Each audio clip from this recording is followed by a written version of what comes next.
নমস্কার, যুক্তি তর্ক সঙ্গে অর্কই আপনাদের স্বাগত। আপনাদের সঙ্গে আমি অর্কপ্রভ সরকার। আপনাদের সনির্বন্ধ অনুরোধ চ্যানেলটি সাবস্ক্রাইব করার জন্য এবং একই সঙ্গে থ্যাঙ্কস বাটনে ক্লিক করে আমার এই ছোট্ট উদ্যোগকে আর্থিক সহায়তা করার জন্য। তৃণমূলের রাজ্যসভার প্রার্থী তালিকা প্রকাশিত হয়েছে। আপনারা ইতিমধ্যে জেনে গেছেন কারা কারা আছেন।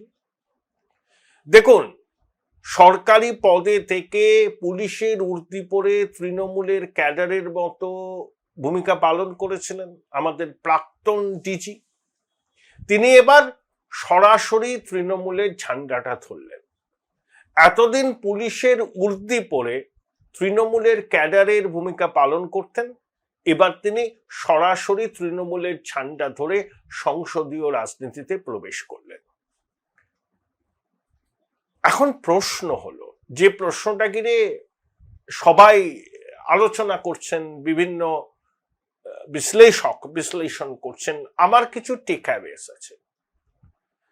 দেখুন, রাজীব কুমারের সঙ্গে মুখ্যমন্ত্রীর সম্পর্ক বিগত 5-7 বছর আগে যা ছিল, রাজীবের অবসর নেওয়ার মাস দুয়েক আগে সেই সম্পর্কে কিছুটা চির ধরেছিল। নইলে মেসি কাণ্ডে অবসরপ্রাপ্ত বিচারপতি অসীম বাবুর নেতৃত্বে গঠিত কমিশন কখনোই রাজীব কুমারকে শোকজ করার সিদ্ধান্ত নিত না, এবং অবসরের পরে রাজীব কুমার যেভাবে দেশান্তরী হয়েছিলেন, আদ্দিস আবাবা হয়ে তিনি আমেরিকা গেছিলেন তার ছেলের কাছে যতদূর জানি, এবং তিনি কিন্তু কোনো উপদেষ্টার পদ গ্রহণ করতে চাননি। রাজীব কুমারকে রাজ্যসভার পদ দেওয়া বা রাজ্যসভায় প্রার্থী করার সিদ্ধান্ত দিদিমণি অনেক আগে যে নিয়েছিলেন, মোটেই তা নয়।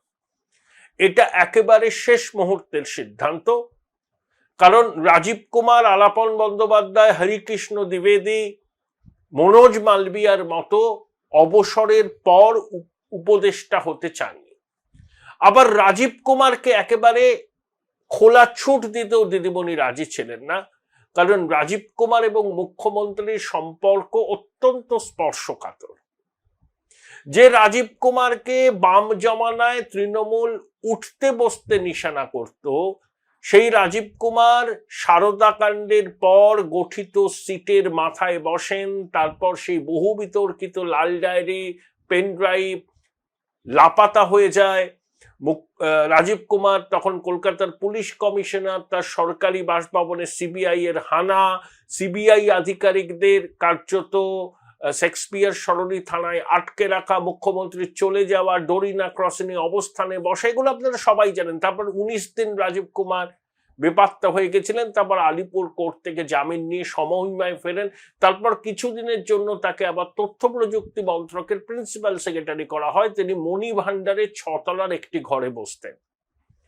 অনেকে বলেন প্রতিদিন সন্ধেবেলায় আইপিএস অফিসারদের ভিড় জমতো ওই মণি ভান্ডারে, কারণ রাজীব কুমার অত্যন্ত দক্ষ অফিসার, এ নিয়ে কোনো সন্দেহ নেই। বিশেষ করে প্রযুক্তির ক্ষেত্রে তার হাত যশ কার্যত প্রবাদে পরিণত হয়েছে। রাজীব কুমারের সঙ্গে দিদিমণির সম্পর্কে চির ধরেছিল, তাহলে অবসরের মাস দুয়েক আগে। তাই রাজীব কুমার উপদেষ্টার পদ নিতে চাননি। আবার মুখ্যমন্ত্রী তাকে একেবারে ছেড়ে রাখতেও চাননি, কারণ বললাম দুজনের সম্পর্ক অত্যন্ত স্পর্শকাতর। রাজীব কুমারকে ছেড়ে রাখলে পরে দিদিমণির কাছে সেটা বিপদ হতে পারত। আবার রাজীব কুমার উপদেষ্টা হতে চাইছিলেন না।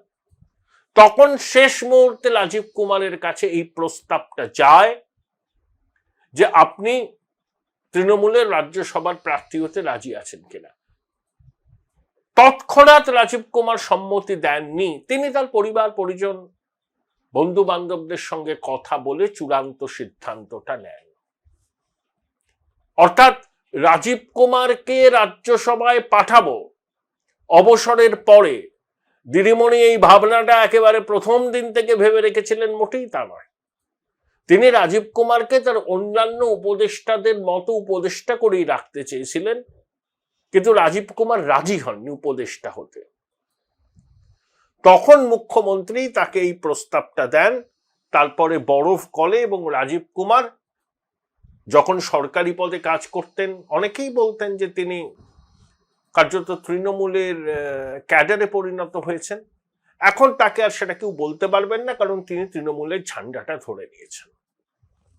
ওই দুজনের মধ্যে আস্থার সম্পর্ক আছে, দিদিমণি এবং রাজীব কুমারের, সেই আস্থার সম্পর্কে চির ধরেছিল, কিন্তু দুজনের কাজের সম্পর্কের মধ্যেও স্পর্শকাতরতা আছে। কেন আছে আপনারা জানেন। তারপর ধরুন মানেকা গুরুস্বামী, তিনি বিনীত গোয়েলের ওই আর্চিকর মামলায় সওয়াল করেছিলেন। অবশ্যই একজন প্রথিতযশা আইনজীবী, সমকামীদের অধিকার নিয়ে উপনিবেশিক আমলের 370 ধারা বাতিলের পক্ষে তার সওয়াল প্রবাদে পরিণত হয়েছে। এবং তিনি, আপনাদের মনে আছে, জানুয়ারি মাসের দ্বিতীয় সপ্তাহে কলকাতা হাইকোর্টে মাননীয় বিচারপতি শুভ্রা ঘোষের এজলাসে ওই আইপ্যাক মামলার শুনানি হচ্ছিল। একদিন তো শুনানি ভেস্তে গেল তাণ্ডবের জন্য, দ্বিতীয় দিন শুনানি। SB Raju, additional solicitor general, তিনি ভার্চুয়ালে ছিলেন, মেনকা গুরুস্বামী হাইকোর্টে ছিলেন। এসবি রাজু দিদিমণিকে মমতা ব্যানার্জি বলে অভিহিত করছিলেন।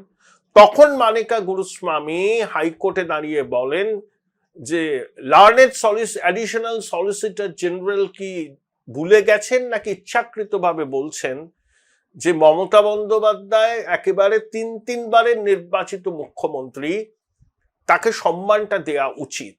অনেকে বলছেন এই জোরালো সওয়াল মানেকা গুরুস্বামীর কলকাতা হাইকোর্টে দিদিমণিকে কার্যত মুগ্ধ করে। তখন থেকেই দিদিমণি ঠিক করে নেন যে মানেকা গুরুস্বামীকে একটা স্বীকৃতি দেবেন। অতীতে অভিষেক মানু সিংভি রাজ্যসভায় গেছেন তৃণমূলের সমর্থনে। তাহলে মানেকা গুরুস্বামী আশায় অবশ্যই তৃণমূলের লিগ্যাল সেল অনেকটা শক্তিশালী হলো, কারণ এই সরকার বা এই দলটা কথায় কথায় সুপ্রিম কোর্টে যায় না। এখন রাজ্যসভায় গেলেন মানেকা গুরুস্বামী, তৃণমূল বা রাজ্য সরকারের ব্রিফ হয়তো তিনি নামমাত্র পয়সায় করে দেবেন, এটা আন্ডারস্ট্যান্ডিং। আর বিধানসভা নির্বাচনের প্রাককালে আপনারা কিন্তু বাংলায় এবার পাগলু ডান্স দেখতে পারবেন। দেব লোকসভায়, কোয়েল মল্লিক রাজ্যসভায়। দিদিমণি এটা করেন খুব সচেতন ভাবে, ওনার সবকিছুই কিন্তু give and take. Babul Supriyo, কারণটা কি? বাবুল যখন বিজেপি ছেড়ে তৃণমূলে আসলো, বালিগঞ্জ উপনির্বাচনে লড়লো, কান ঘেঁষে বেরিয়েছিল, কারণ বালিগঞ্জ কেন্দ্রে সংখ্যালঘুদের অতিশয় দাপট, তাদের সংখ্যাও বেশি। তারা বাবুলের প্রার্থীপদ সমর্থন করেননি। ফিরাদ হাকিম, দেবাশিস কুমারকে কার্যত হাতজোর করে সংখ্যালঘু ভোট নিশ্চিত করতে হয়েছিল।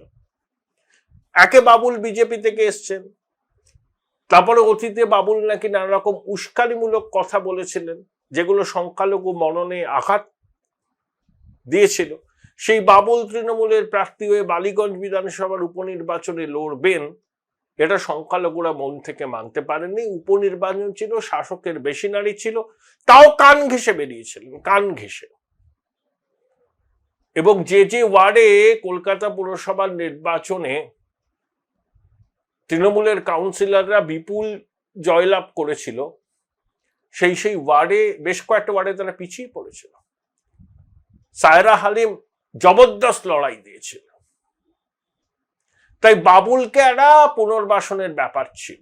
বাবুল আসানসোলে ফিরতে চায়নি অগ্নিমিত্রের বিরুদ্ধে, পরাজয় অবশ্যম্ভাবী ছিল। ইন্দ্রনীল সেনের সঙ্গে তার পড়তো না। পর্যটন দপ্তরে যখন ছিল ইন্দ্রনীল, সেখানে মাথা ঘামাতো, উত্তপ্ত বাক্য বিনিময় হয় অ্যাসেম্বলির করিডোরে, এগুলো আমরা সব জানি। বাবুল সাংসদ চেন, ওর একটা পরিচিতি আছে, ওকে এখন প্যাক আপ করে রাজ্যসভায় পাঠিয়ে দেওয়া হলো।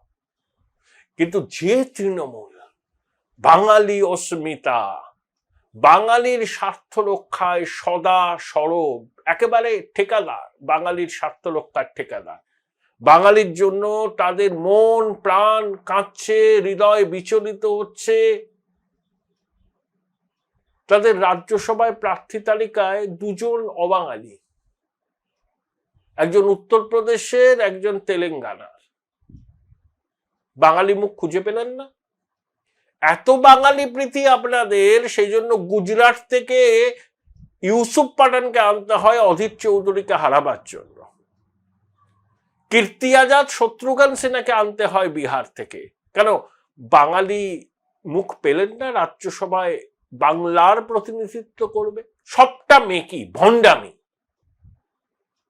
ভণ্ডামি। এত উত্তরবঙ্গের জন্য দরদ, একজনকে তো পাঠাতে পারতেন উত্তরবঙ্গ থেকে, পাঠালেন না তো। দেখলেন রাজ্যসভায় তৃণমূলের তালিকা? কি মনে হয় এরা বাঙালি প্রেমী, বাংলার জন্য ভাবে? এটা হচ্ছে কি জানেন, মানে সত্যের অপলাপ বললেও কম বলা হয় তৃণমূলের বাঙালি প্রেম।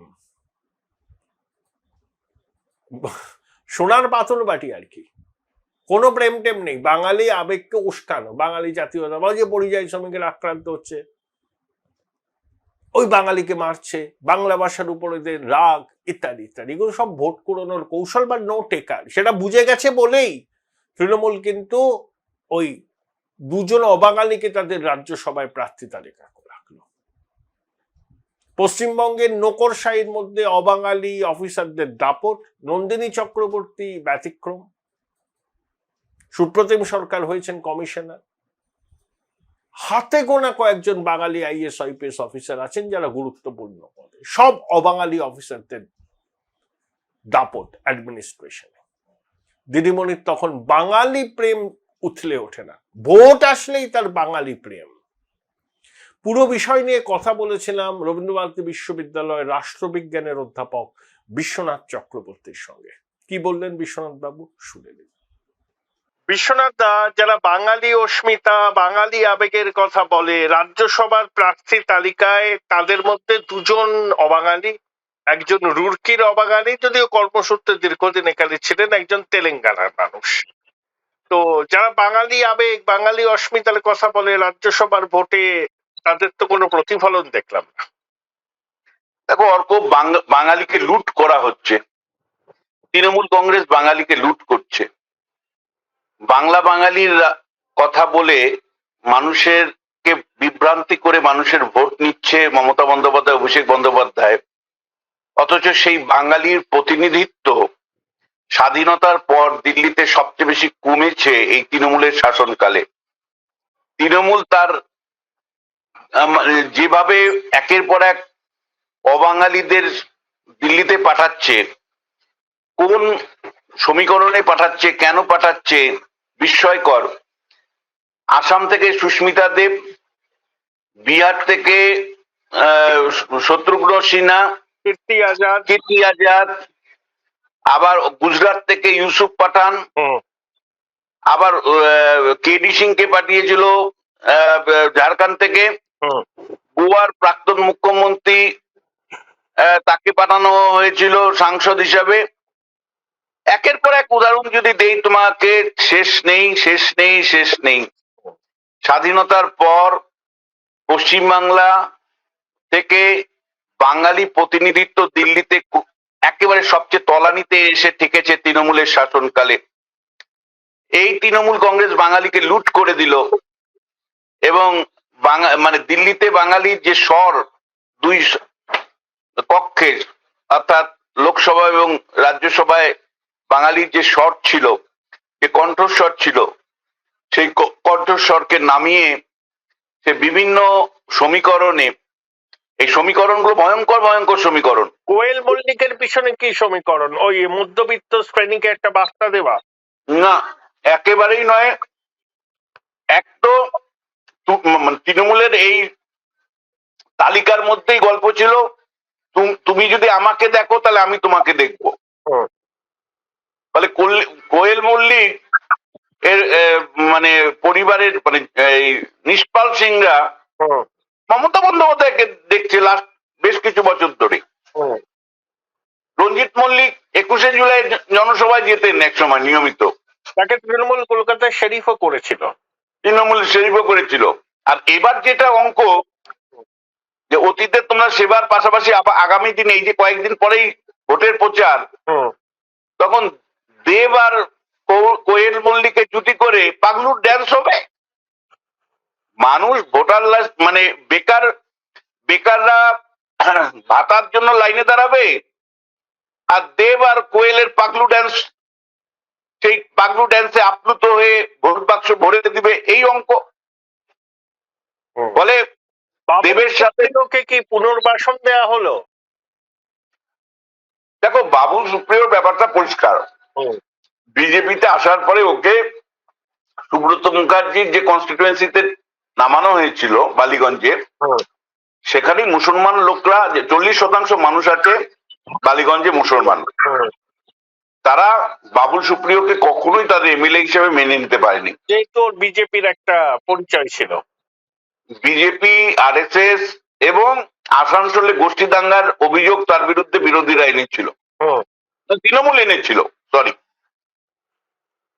ফলে এহেন বাবুল সুপ্রিয়, আরএসএস মার্কা, বিজেপি মার্কা বাবুল সুপ্রিয়কে কিন্তু বালিগঞ্জে মুসলিম নেতৃত্ব মেনে নেয়নি। তুমি জানো, উপনির্বাচনে একের পর এক ওয়ার্ডে বাবুল পিছিয়ে ছিল।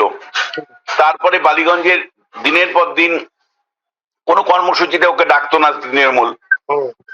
এবং যে বাবুল সুপ্রিয় বলেছিল টিম 11-এ খেলতে এসছি, সেই বাবুল সুপ্রিয় কার্যত বলা যায় রাজ্য রাজনীতিতে পিছিয়ে পড়েছে।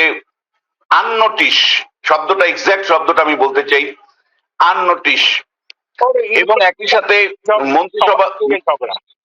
মন্ত্রিসভাতেও তার গুরুত্ব কমেছে, কোনো গুরুত্ব ছিল না। এই অবস্থায় শোভনদেব চট্টোপাধ্যায়কে আনছে ওখানে প্রার্থী করবার জন্য। সুব্রত মুখার্জির বালিগঞ্জে শোভনবাবু খর্দা থেকে আসছেন। ফলে বাবুলের রিহ্যাবিলিটেশন না করলে আবার বিজেপি যদি ব্যাক করে তাহলে বিপদ। ফলে ওকে পুনর্বাসন দেওয়া হলো যে ভাই তুমি দিল্লিতে থাকো, গান টান নিয়ে থাকো, রাজনীতিতে তুমি গুরুত্বপূর্ণ প্লেয়ার নয়। এটা এই বার্তাটা তৃণমূল দিয়ে দিল তাকে। তবে একটা চয়েস কিন্তু নজর কাড়া, এলজিবিটি আন্দোলনের প্রধান মুখ মানিকা গুরুস্বামী। আমার ধারণা বিশ্বনাথ দা, এই যে 18ই জানুয়ারি না 16ই জানুয়ারি কলকাতা হাইকোর্টে মাননীয় বিচারপতি শুভ্রা ঘোষের এজলাসে একটা সওয়াল জবাব হচ্ছিল না, এসবি রাজু ছিলেন ইডির পক্ষে আর মানিকা গুরুস্বামী দিদিকে ডিফেন্ড করছিলেন। তখন মানিকা গুরুস্বামী এসবি রাজুকে বলেন যে একজন 3বারের ইলেক্টেড চিফ মিনিস্টারকে আপনি কেন নাম ধরে বলছেন, রেসপেক্ট করুন। এটা বলছেন অনেকে যে এতেই মানিকা গুরুস্বামী দিদিমণির একেবারে সুনজরে পড়ে যান। তাছাড়া তিনি তার একাডেমিক ব্যাকগ্রাউন্ড, তার কোয়ালিফিকেশন, কোনো কথা হবে না। দেখো, হ্যাঁ, এটা ভালো চয়েস বলে আমার ব্যক্তিগত মনে হয়। দেখো, কোয়ালিফিকেশন অনেকেরই থাকে, রাজনীতির অঙ্কটা ইম্পর্টেন্ট। তুমি আমাকে আরজিকর মামলায় গুরুত্বপূর্ণ সাপোর্ট করেছো, আমি আমার যেখানে বিপর্যয় ছিল ইডি থেকে শুরু করে একের পর এক মামলায় তুমি আমাকে রক্ষা করেছো। তুমি আমাকে সুপ্রিম কোর্টে এজলাসের ছবিটা তৈরি করতে সাহায্য করেছো। আমি তোমাকে সাহায্য করব, এমপি হবে। কিন্তু যেটা আশ্চর্যজনক যে ইনাদের পারিবারিক স্তরে কিন্তু আরএসএস এর সাথে গভীর সম্পর্ক ছিল। ইনার বাবা আরএসএস এর অন্যতম মুখ ছিলেন এবং অটল বিহারী বাজপেয়ী যখন প্রধানমন্ত্রী, তখন যশবন্ত সিনহা ছিলেন অর্থমন্ত্রী, তার অর্থনৈতিক উপদেষ্টা ছিলেন মেনকা বাবা। এবং আমি যতটুকু জানি যে একটা সম্পর্ক কিন্তু আরএসএস এর সাথে ছিল। যদিও এটা একই সাথে তোমার সাথে আমি একমত যে যেভাবে প্রান্তিক মানুষের জন্য আইনি লড়াই উনি করেছেন সেটা তারিফযোগ্য। কিন্তু কোনটা বিচারে তুমি যদি আমায় বলো যে উনি তৃণমূলের সাংসদ হচ্ছেন, অবশ্যই কোর্টে, সুপ্রিম কোর্টে তৃণমূল কংগ্রেসকে যেভাবে রক্ষা করেছেন, তার সরকারকে রক্ষা করেছে, মমতা বন্দ্যোপাধ্যায়কে মাইলেজ দিয়েছে, তারই মানে প্রতিদান হিসাবে তিনি সাংসদ হচ্ছেন। আমার শেষ প্রশ্ন, সেই লাল ডায়েরি, সেই বিখ্যাত সারদা মামলা, মুখ্যমন্ত্রীর ধর্মতলার টরিনা ক্রসিং এ অবস্থানে বসে যাওয়া, সিবিআই এর আধিকারিকদের রাজীবের সরকারি বাসভবনে হানা, সিবিআই আধিকারিকদের শেক্সপিয়ার সরণি থানায় আটকে রাখার অভিযোগ, টানা 19 দিন লাপাতা, আলিপুর থেকে জামিন নিয়ে আবার সমহিমায় ফেরা, মাঝে তথ্য প্রযুক্তি দপ্তরের প্রিন্সিপাল সেক্রেটারি হয়ে মণিভান্ডারে বসা, আবার রাজ্যের কেয়ারটেকার ডিজির দায়িত্ব, অবসর। বর্ণময় চরিত্র রাজীব কুমার। এই না গো, কুমার তোমরা যত এই রাজীব কুমারের মনোনয়নটাই সব থেকে তাৎপর্যপূর্ণ বিষয়টা। না গো, দেখো আমি তোমায় বলছি, হুম। আমি তো সমাজ বিজ্ঞানের ছাত্র, দুদিন পরে মারা যাব, আরে না না না না, ছি ছি ছি। কিন্তু আমি তোমায় বলছি যে জায়গায় গিয়ে পৌঁছচ্ছি আমরা, হুম সেটা ভয়ের। হুম এই গণতন্ত্র থাকবে না। হুম আমি পুলিশ হয়ে তোমাকে সার্ভিস দিয়েছি, হুম রাজনৈতিক ফয়দা দিয়েছি, তার বিনিময়ে তুমি আমাকে সাংসদ করছো রিটায়ারমেন্টের পর। এর ছবি কিন্তু কার্যত এখন কালচারে পরিণত হচ্ছে। হুম। তুমি এর আগে দেখেছো যে হুমায়ুন কবির, তিনি আইপিএস অফিসার ছিলেন, হুম আইপিএস থাকাকালীনই তিনি তৃণমূলের বিধায়ক হয়ে গেলেন, হুম এটা মানে রিজাইন করে। হুম তার মানে কি তৃণমূলের মানে প্রশাসনের মধ্যে সরাসরি তৃণমূলীকরণ কোন লেভেলে ঘটলে হুম যে কেরিয়ার, আইপিএস এর কেরিয়ার ছেড়ে দিয়ে তৃণমূলের পতাকা ধরছে। হুম ভয়ের আমি সন্ত্রস্ত। এই ছবি দিল্লিতেও একাধিক জায়গায় দেখা যাচ্ছে। হুম কোন বিচারক যদি বিচারের থেকে অবসর নিয়েই কোন দলের পতাকা ধরেন, সেটা যেমন বিপজ্জনক, হুম তার মানে বুঝতে হবে যে ওই বিচারকের মানে বিচারের ভাবনার মধ্যে একটা সংশয় তৈরি হবেই। হুম। আমাদের রাজ্যটা দেখেছি অভিজিৎ বাবুর ক্ষেত্রে একদম। হুম আমি তোমায় বলছি, তৃণমূল কংগ্রেসের একের পর এক আইপিএস অফিসার, তারা যেভাবে মালদাতে একবার দাঁড়িয়েছিল, কে তোমার মনে থাকতে পারে, তার মনে আছে বসুন বাবু হেরে গেছেন, হুম কিন্তু তিনিও কিন্তু একদম সরাসরি আইপিএস থেকে রিটায়ার করে অবসর নিয়ে তিনি কিন্তু মানে রিজাইন করে তিনি কিন্তু প্রার্থী হয়েছেন। এরকম আরো মানে বিচারক নূর আলেম, তৃণমূলের সাংসদ হয়েছিল নূর আলম, মনে আছে না? বিধায়ক হয়েছিলেন, বিধায়ক হয়েছিলেন মানে বর্ধমান থেকে। হ্যাঁ, বিচারক ছিলেন কলকাতা হাইকোর্টের অবসর বিচারক ছিলেন। হ্যাঁ। তা তুমি আমায় বলো, পুরো বিচার ব্যবস্থা, পুলিশ ব্যবস্থা, তারা যখন নিরপেক্ষভাবে কাজ করার কথা বাবা সাহেব আম্বেদকর বলেছিলেন এবং বল্লভভাই প্যাটেল বলেছিলেন যে এরা হবে still frame of the administration, অর্থাৎ যেমন বাড়ির একটা ফ্রেম থাকে, তার উপর ভিত্তি করে গাঁথনি হয়, তার উপরে ইরামত তৈরি হয়, বড় বিল্ডিং তৈরি হয়, তেমনি ভাবে এই আইএস আইপিএস অফিসাররা স্টিল ফ্রেম হবে, অর্থাৎ এরা নিরপেক্ষভাবে স্বাধীনভাবে এরা কাজ করবে।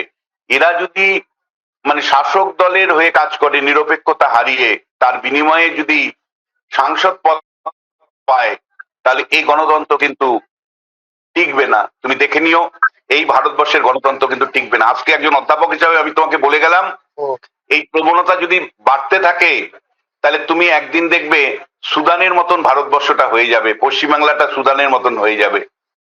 অর্থাৎ আফ্রিকার দেশগুলোতে যেমন করে যে যখন শাসন করে সেই পুরোটাই শাসন করে, বিরোধীরা বিদ্রোহী হয়ে অস্ত্র ধরে, সে ছবি আমাদের দেখতে হবে না তো? ফলে প্রশাসনের নিরপেক্ষতা হারিয়ে যাচ্ছে এবং যে যখন যেভাবে মানে শাসককে সাহায্য করছে, তার বিনিময়ে শাসক তাকে পুরস্কৃত করছে সাংসদ করে, বিধায়ক করে বা বিভিন্ন পদ দিয়ে। তুমি জানো রিটায়ারমেন্টের পরে একের পর এক চিফ সেক্রেটারিরা 2.5 লাখ টাকা বা 3 লাখ টাকার সমস্ত সুযোগ সুবিধা নিয়ে মমতা বন্দ্যোপাধ্যায় তাদেরকে অ্যাডভাইজার করে রেখে দিয়েছেন। তুমি জানো নিশ্চয়ই সেটা। ফলে ট্যাক্স পেয়ারের টাকা দিয়ে আমি আইএস আইপিএস দেরকে দলীয় ভিত্তে পরিণত করছি। অনেক ধন্যবাদ বিশ্বনাথ দা, অনেক ধন্যবাদ, thank you. Join Indian Institute of Hotel Management now. Right choice, right decision.